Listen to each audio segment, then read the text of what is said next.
Welcome to the T-Pac Arcade. Today's game is Final Blaster for the NEC PC Engine.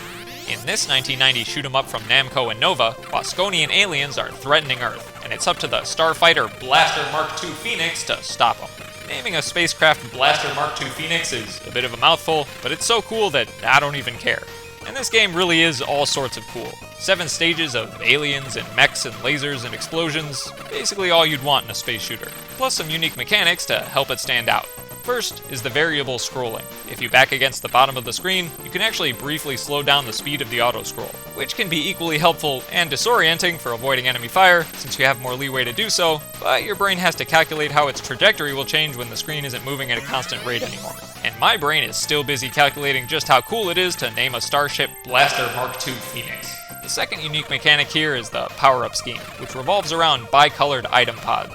If you collect one as it flashes red, your standard cannon gets extra bullet streams, and if you collect one as it flashes blue, you get laser and shield upgrades. One blue upgrade gives you a front-facing barrier to cancel out enemy projectiles, 2 blue upgrades gives you dual satellites that can fire in the opposite direction you're moving, and act as battering ram shields, and a third blue upgrade, naturally, adds a third satellite, making them all spin around you for more coverage. Also, they can shoot lasers now, which is awesome.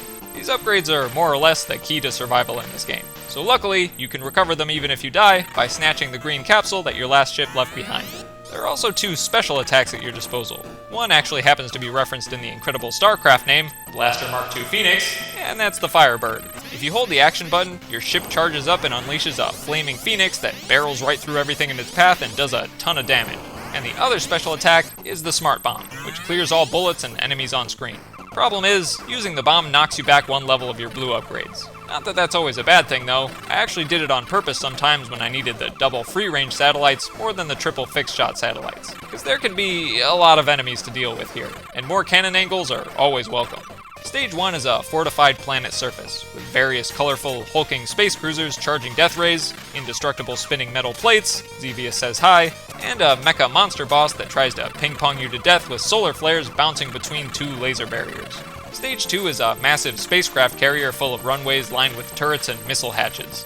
And the boss basically looks like an extension of those runways, but with block-shooting hydraulic arms whose blasts leave behind collision hazards. Sort of like cosmic bricks, except they'll kill you if you run into them, so don't run into them.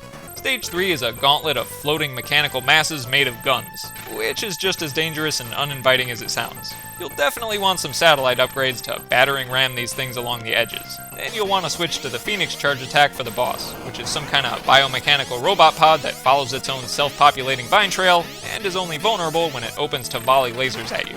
Stage 4 is a mech factory, with various electrifying and sliding barriers. This is a really strategy-heavy level, so switch gears from reflex to memorization if you want to survive. At least until the boss, which is 100% reflex, because you've got to laser blast this wall creature whenever it makes an angry face, while simultaneously dodging a plasma boomerang from a pair of robot bodybuilder twins. Just look at the definition on these dudes' calves. Stage 5 is some sort of alien nest full of cosmic bugs, wiggly amoeba, and hydraulic arms that want to push you and spin you and grab you and basically violate your personal space in every way they can. Here, the boss is essentially a serpent made out of space garbage, which sounds insulting, but it's honestly kinda cool.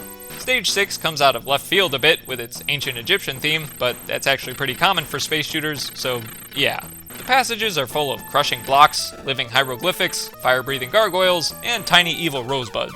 A primer for the boss, which happens to be a big evil rosebud, with 3 separate forms. One attacks you with little snaking versions of itself, one shoots exploding projectile pods, and one replaces its flower with a creepy face that smiles maniacally while trying to skewer your ship with its thorns. Finally, Stage 7 is a corridor of exploding aliens that escape from wall incubation capsules, leading up to a boss rush, then the final battle, against a creepy alien fetus in a bubble. Which, again, sounds bizarre but is actually incredibly common for space shooters. Go figure. Like most bosses in this game, it transforms into a scary face whose gems you have to Phoenix Blast while dodging swarms of space shrimp, maybe? Anyway, it eventually turns into an even angrier face with flamethrower breath that swoops all over the screen to crush you and burn you at the same time. Lovely.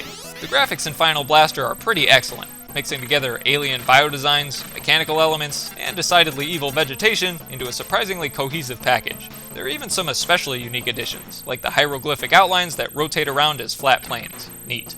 I just wish there were more visual nods to Bosconian here, since this game is technically part of that universe. I also wish some of the metallic collision sound effects were less grating, but the sound design is great otherwise. Some fantastically aggressive chiptunes, and over-the-top item upgrade chimes. The most novel aspect of Final Blaster is definitely how you can influence the auto-scroll by backing up against the border to slow things down. To be honest, the game doesn't seem to capitalize on this in any meaningful way, but the fact that it's there is pretty interesting anyway. Now, the challenge of Final Blaster is unique too, given its rank system. See, the difficulty level of each stage is determined by how well you performed in the last one. Namely, by how many upgrades you got versus how many lives you lost. This did get me into a bit of a difficulty feedback loop though, because typically, whenever I encounter a game with limited continues like Final Blaster, I resort to save states for unlimited tries at various self-designated checkpoints. Otherwise, I know I'll never finish. And to maintain a semblance of challenge for myself in spite of that, I try to get through each section as best I can, aka by maintaining as many lives and upgrades as possible. So essentially, my cheating tricked the game into thinking I was actually good at it, so it kept ramping up the difficulty level for each stage, and more difficult levels forced me into more aggressive cheating, which made the game think I'm even better than I was before, thus ramping up the challenge even further. Maybe this is just karma though, because life comes back to bite you if you don't play fair. Even still, if I could change one thing here, I'd give Final Blaster unlimited continues to offset the difficulty curse at least a little bit. Also, I'd charge the Phoenix attack by releasing the action button instead of holding it, because I played with Turbo Fire, which prevents the game from registering a hold in the first place. So I had to turn off Auto Fire anytime I needed to use the Phoenix, then turn it back on again for regular play. Not a huge deal, but still kinda annoying. Overall, Final Blaster is a pretty excellent space shooter, and certainly worthy of featuring a starship with a name as cool as Blaster Mark II Phoenix.